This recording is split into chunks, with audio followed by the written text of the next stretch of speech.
So we're about to jump into WhiteRa versus Targa, game number 2. I want to go ahead and let you guys know, MC versus Puzzle, still this Puzzle, right? Yes. Yeah.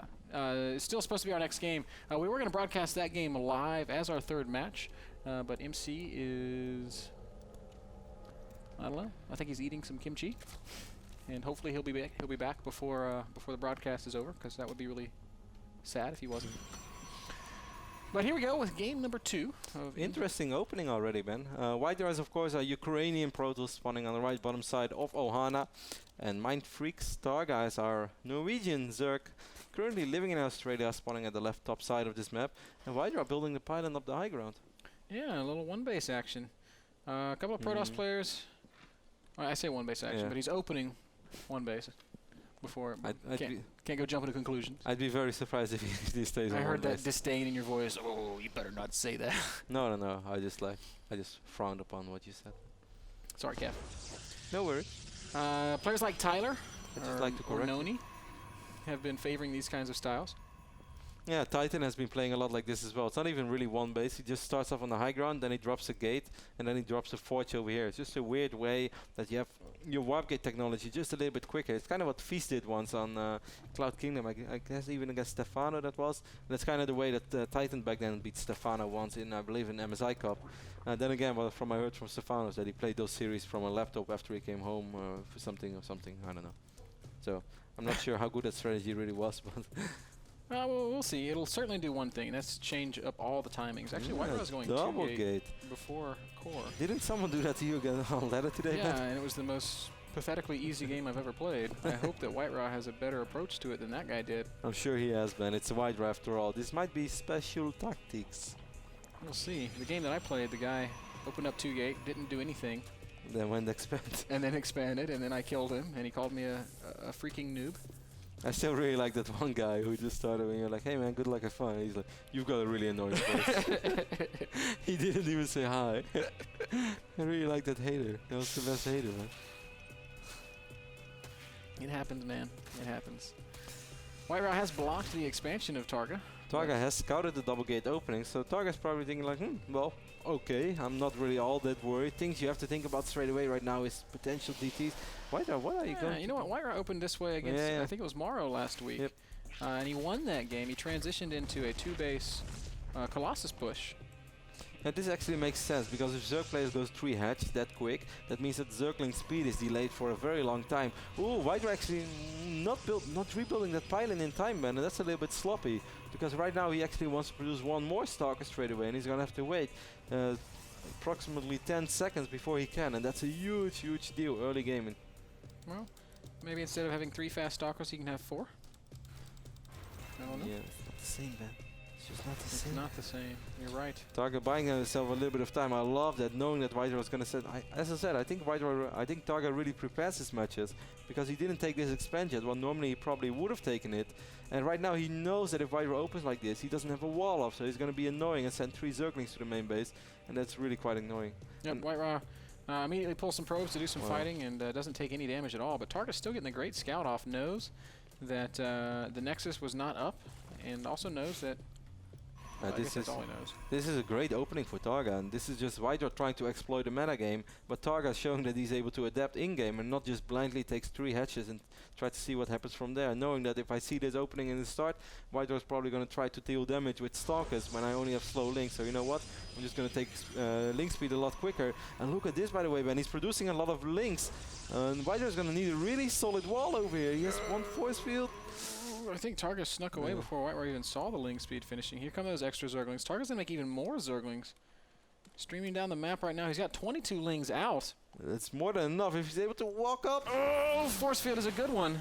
But there's no warp gate cap, so when this force field expires, WhiteRa's going to have nothing, but Targa is instead hunting this probe that he passed. Targa's droning right now.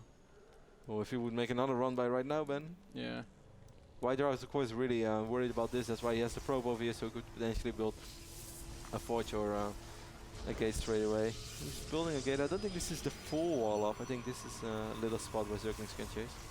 Or they can pass, of course. Now, with things unfolding this way, with WhiteRa landing that good force field and keeping Targa from actually doing any big damage. I think this is pretty solid for WhiteRa. It's 26 probes to 28 drones. I was about to say, this is something that Targa should have done straight away. Start working on these rocks. Give Protoss an extra thing to worry about, even when you don't actually want to break this.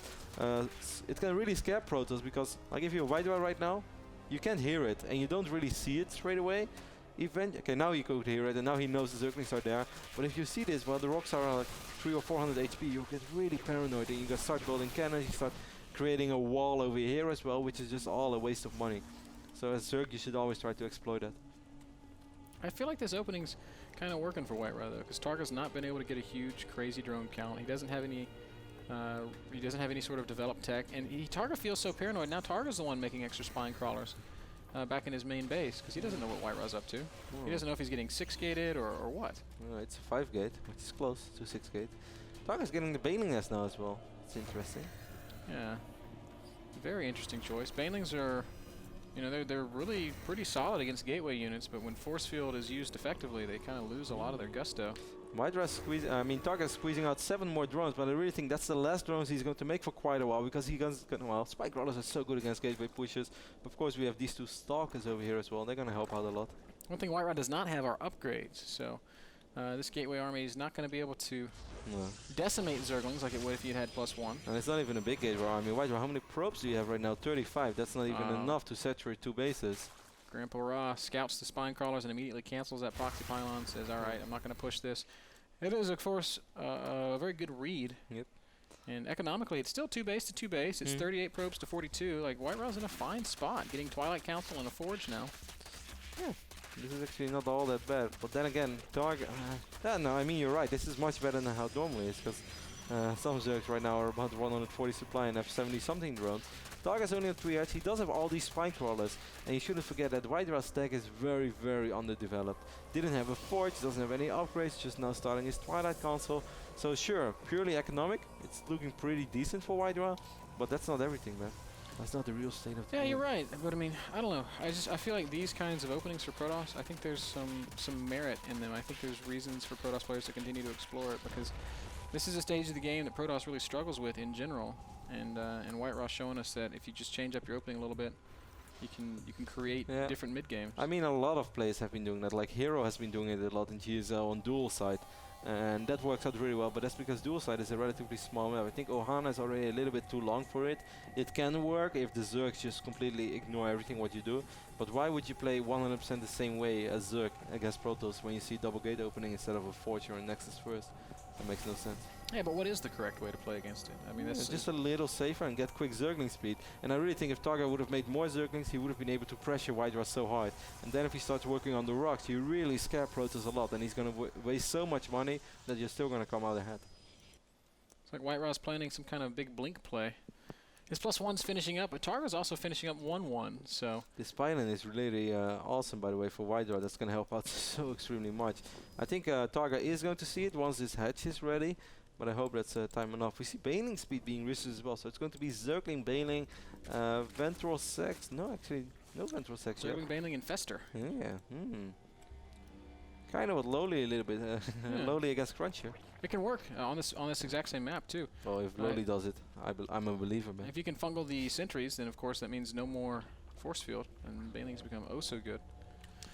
Hatch has finished for Targa, and he does see that pylon. WhiteRa still hasn't done anything with it. I don't think that he will.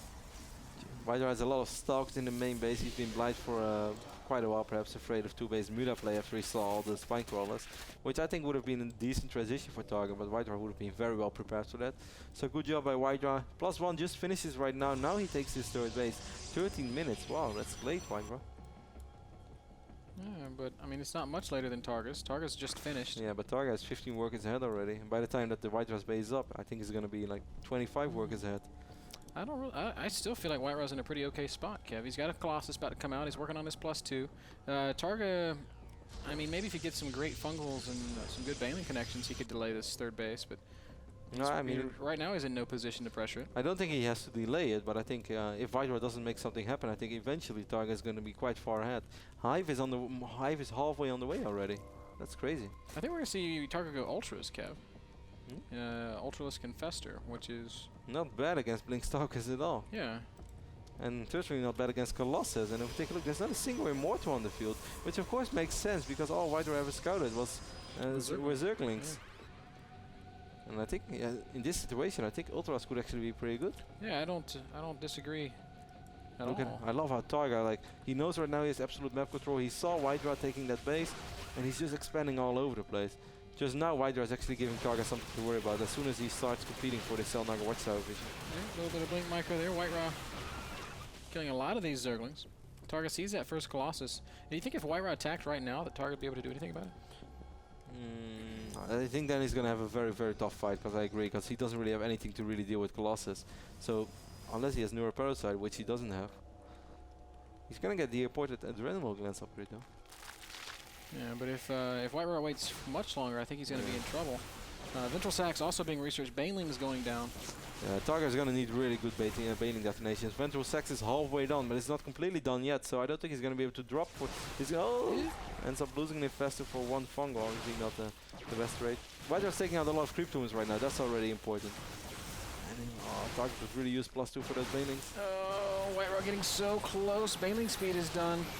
A couple of pretty good force fields going to zone out all of Targa's army. Oh, but there's a nice fungal. Really nice fungal. I don't think this force fields help that much. Well, here we go. Targa is going to go for it right now. There's some more good force fields. These were much better than the last. Oh, but there's a couple of cracks, and Targa does squeeze through. Colossi going to have to be microed pretty well here. And Targa, does he have enough? No, I don't think he has enough to take out the Colossus, but perhaps enough to scare WhiteRa back just a little bit. There are 3 Colossus right now, which literally kill everything that Targa has for unit composition, but that wasn't too bad for Targa. I think it could have gone worse, man. Here come the reinforcements. It's just going to be Stalker Colossus against Zergling Baneling. +2 is ready right now, and for the next fight, Adrenaline Lance is going to be ready as well. So, yeah, and this time it actually matters, because this time this upgrade is actually going to be pretty useful. WhiteRa doesn't have many units, Ben, and as soon as the Colossus start running... Yeah, there's no force field, which is a really important thing. And that's a bad blink. Those Stalkers are so exposed, but it doesn't matter. Targa not paying attention. And here come the reinforcements. Couple of Banelings about to morph. Oh, more reinforcements coming in. WhiteRa blinking backwards. Colossi! Oh, Colossi! You gotta be micro, man, and the Colossi are just going to disintegrate. Now all that's left is a couple of Blink Stalkers, but these Zerglings are so strong against these Blink Stalkers right now.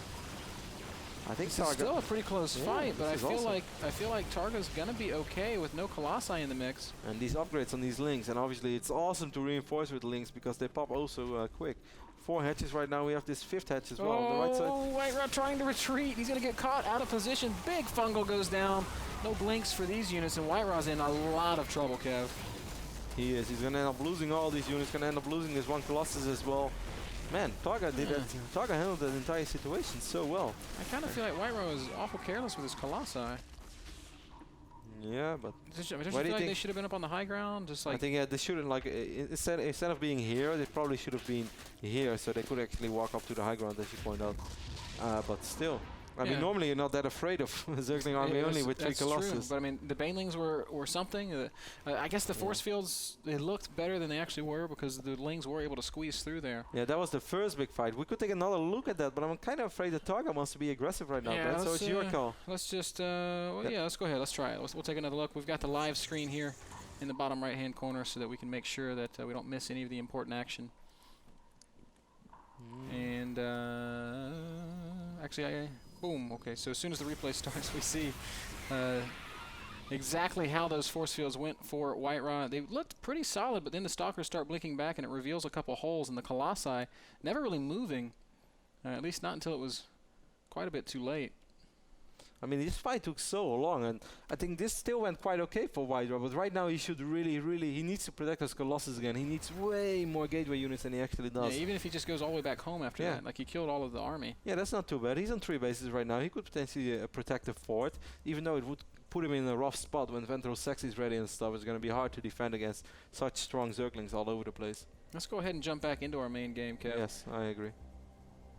Because that fight, I mean, we couldn't show the second fight right now, sorry guys, but well, I actually thought that we might have seen engagement soon, but it's not going to happen yet. But we can talk about that later on more. We can highlight it. We can look take another look at it after the game. No worries. 130 supply right now for WhiteRa. 170 for Targa. He is maxing out with more Banelings, and he's going to actually start dropping some Lings and Overlords. And as we predicted, Ultralisks are on the field. I love the Archons right now, though, for WhiteRa. That makes, of course, perfect sense. But WhiteRa is in dire need of some serious gas, man. He's going to now make a ton of Zealots, but the moment Protoss starts attacking you late game with Zealots, you know that you're doing right as Zerg, because... Yeah, and Zealots are so bad against Banelings. WhiteRa probably going to try to secure this 4th expand here soon. Just have to think of Joe. Friend. If you would have heard what you just said about Zealots, man. Blasphemy. I think Targa's going to go for it with a lot of Zerglings, Ultras as well. WhiteRa, how are you going to position your army? Oh, he needs to micro these Colossi a little bit. Archons also need to be in the fight. Colossus gets caught out in the open. Zealots are all like behind the army, so they're not even engaged right now. The Archon's doing such a good job, though. Those Fungals and all those Zealots helping out so extremely much, but that's of course why you don't want to have Zealots in this phase of the game. Now all that's left is a couple of Colossus against these Ultras. Ooh, reinforcements coming in. Jump, and jump, jump, jump. WhiteRa realizing right now he's going to need Ultras. Can we see another Fungal? That Fungal was a little bit too late. That's what 3G wireless internet does for you. 3G in Australia, bro. But wow, Targa, man. Targa has to predict where his opponent's going to be in the next 15 seconds. That actually makes Targa the best player in the world. He has to look into the future to land good Fungals. I think he tried to drop some Zerglings as well. In the main base, still got a few buildings. WhiteRa does still have 3 bases, but Kev, he's got nothing else. He's down to 70 supply against 130 supply Zerg player. Oh, that poor Immortal. Oh, and there's a hole in the wall. Warps in 1 Zealot. WhiteRa does have 3-0 upgrades, by the way, guys, but this is not enough against the 3-3 upgrades of Targa. That really makes a world of difference. Even these Archons, man. Yeah, and Targa really playing some impressive StarCraft. Targa is playing like a boss. He wants to go to those NASL finals, man. This season of the NASL is really kind of proving to be the story of foreign Zergs. We've got lowly 5-0. Targa looks like he's about to be 3-2. This is a really good start. As WhiteRa just can't really muster a defense here. He's going to lose this 3rd base, and I think with it he's going to end up losing this game. Pretty sure he does. Absolutely fantastic play by Targa. I love how he plays. He plays different. He prepares for his opponent. That's so clear. I mean, as you said, WhiteRa did the exact same opening against Moro. I didn't think about it in the start of the game. Meanwhile, these Ultras are still having a ton of fun, chopping their way through all these Zealots. Man, all that armor. Just shows what preparation does for you, man. Like the guys who prepare. WhiteRa says, GG, well played. Targa takes out WhiteRa 2-0. Wow. Unbelievable. Absolutely impressive performance by Targa. Targa so far in the NASL has beaten Chef, Jinro, and now WhiteRa. He's the Norstralian. Man, that Targa fan is going to be so happy. Is he Norstralian or Ostwesian? Norstralian. I like Norstralian better. Man, that's so cool. I mean, I love Mr. Ra, of course, but I'm actually quite happy for Targa because I know that he was really happy to be part of the NASL. When I spoke with him back then in Kiev, he already said that how much the Australians always enjoyed watching Moonglade in the NASL, and he said he hoped to be part of it too. And now to see him do that well, that's really, really cool. Well, I mean, he's been saying, I think I saw a thread today on Team Liquid, him kind of calling out people saying the Australian community needs more exposure. Yeah. There's some really good players there. Showing us all season long that he's one of them, man. Taking out WhiteRa, he beat Sheth earlier in the season. Took out Jinro last week. Yeah. And the conditions that he's playing in, guys. Please take into consideration that Targa is playing via wireless internet from his phone from Australia on the North American server. That's so impressive. He has a laptop connected to a cell phone with a USB cable, connected wirelessly to a 3G network in Australia, which he then connects to Battle.net in North America on the other side of the world. And then beats absolute top players like the guys we just mentioned. And the funny thing is then, when a Korean loses against a foreigner on NA, they say like it has latency issues or it's lag. What about Targa, man? Like how good do you claim that Targa is then if he wins under these conditions? And you really saw it with that one Fungal. It's like Targa drops the Fungal. There's nothing there. Blink was like 4 seconds ago, Targa. I mean, I guess it comes and it goes. I guess sometimes his connection is quite stable. And sometimes it's just bad. And well, all right, that game brought to us by Epson projectors, the best and the brightest in production and recreational quality style projectors. They make good projectors. Yeah. We're gonna play a commercial, then we'll be back with a word from the Norstralian Targa. Interview with him after this break.